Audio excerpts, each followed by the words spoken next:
Tata.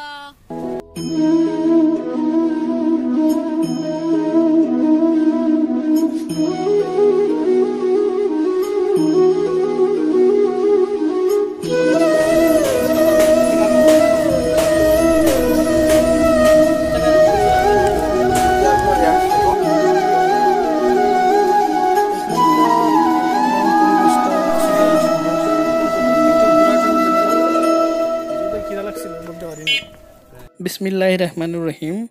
সবাই কেমন আছেন? আশা করি সবাই ভালো আছেন। আমি অনেক ভালো। আজকে আমাদের এই ব্লগটা বরাবরের মতো এত গর্জিয়াস না, তারপরও সবার সামনে ফুটিয়ে তোলার জন্য আমাদের সব প্রাণ নিবেদিত প্রচেষ্টা থাকবে। আমরা যাচ্ছি একটা বিয়ে বাড়িতে সবাই মিলে অফিসিয়ালি। আর এখানে ঘটে যাওয়া বা সেখানে ঘটনা সব কিছু এই ভিডিওতে আছে, ভিডিওতে থাকবে, আপনারা অবশ্যই দেখে নেবেন আর আমাদের সাথেই থাকবেন। আর নতুন করে পরিচয় করে দেওয়ার মতো কিছু নেই, অবশ্যই ভিডিওর মাঝখানে সবার সাথে পরিচয় করে দেবো। ধন্যবাদ, ভালো থাকুন। আর অবশ্যই ভিডিওটা সম্পূর্ণ দেখবেন, না টেনে, অবশ্যই এনজয় করবেন, সাথে থাকুন।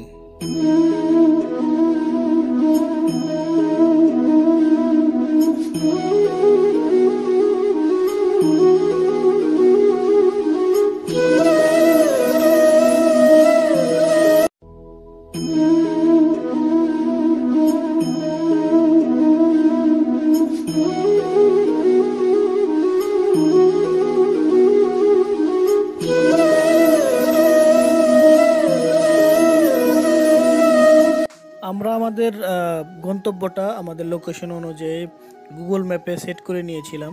সেই লোকেশন ধরে ধরে আমরা এগোতে এগোতে চলে গিয়েছিলাম। সেটা হলো পাইকগাছা থেকে আরও ভিতরে শ্রীকণ্ঠপুর নামক একটা জায়গায়।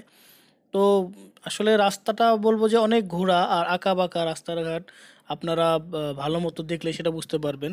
তো আমাদের লোকেশনটা ছিল দুটো জায়গায়, একটা হলো শ্রীকণ্ঠপুর এবং স্যার পিসি রয় হাউজ, যিনি মার্করি আবিষ্কার করেছেন। তো উনি একজন বিজ্ঞানী। তো ওনার বাসায় আমরা গিয়েছিলাম আর কি, দুটো জায়গায় গিয়েছিলাম।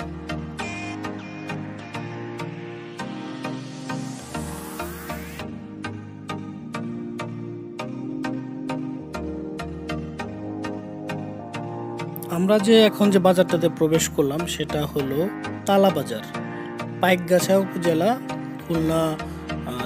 মাঝে আমাদের মাঝে ছোট্ট একটা অ্যাক্সিডেন্ট হয়ে গেছে, সেটা বিস্তারিত বলবো কিছুক্ষণ পরে, সাথে থাকুন। চাবির অনেক সন্ধান করেছি, চাবি পাইনি, শুধু না তালাটাই পেয়েছি। আর বাজারটা আন্ডার কনস্ট্রাকশন, মানে এখানকার রাস্তাঘাটগুলা চলাচলের উপযোগী করা হচ্ছে আর অনেক উঁচু করে আরসিসি করে দেওয়া হচ্ছে। পুরো বাজারটা আসলে অনেক বড় একটা বাজার। আমরা সেটা গাড়ি থেকে ভালো মতো দেখা যায় না, কিন্তু হেঁটে যদি দেখা যায় দুনো পাশে অনেক অনেক দোকান আছে ভেতরের দিকে আর কি। এট লাস্ট একটা জুতার দোকান পেলাম, জুতাটাও কিনে নিলাম। টাকা নিয়েছে না, দিয়েছে। যদি আপনার 100 টাকাও বেশি কিনবে না, আপনি পুরোনো শহরে যে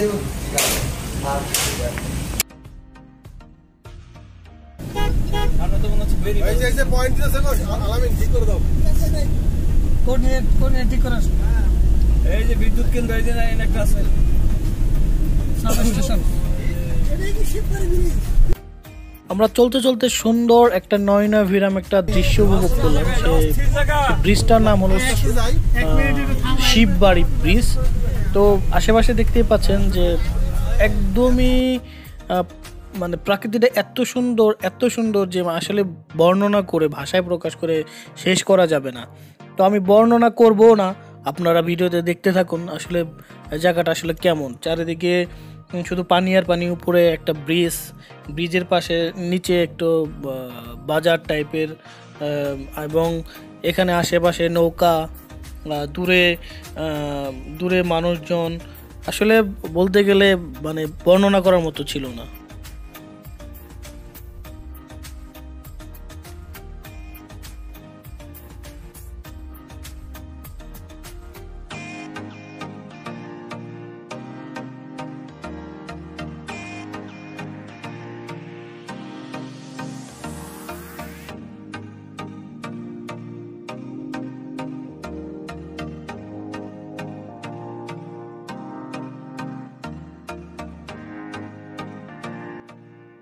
আমরা আমাদের গন্তব্যে অ্যাট লাস্ট পৌঁছে গেছি। প্রায় দীর্ঘ 4 ঘন্টা 4.5 ঘন্টা জার্নির পরে আমরা আমাদের গন্তব্যে পৌঁছে গেলাম এসি বিয়েবাড়ি।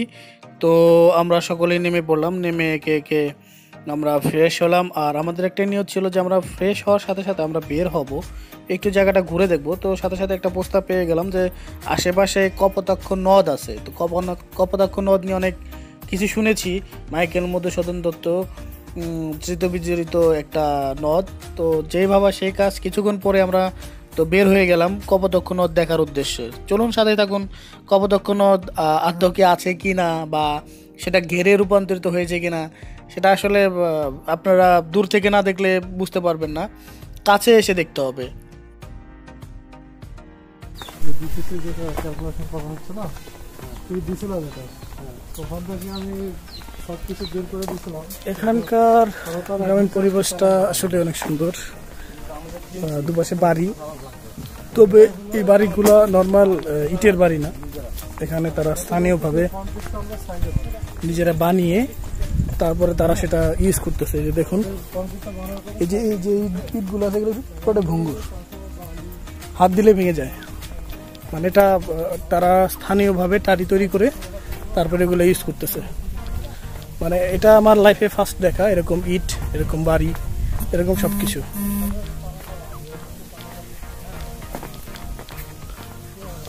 আর আমরা এখন যাচ্ছি একটা নদীতে, নদী বলতে ভুল হবে, কপোতাক্ষ নদে, যেটা আসলে একটা বিখ্যাত একটা নদ।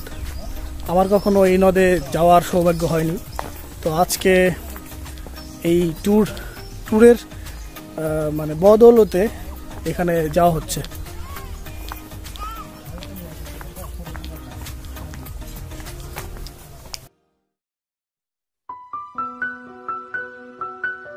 আসলে যতটুকু দেখলাম যে নদ আর নেই, একবারে সব ছোট্ট একটা ঘেরে পরিণত হয়ে গেছে নদ।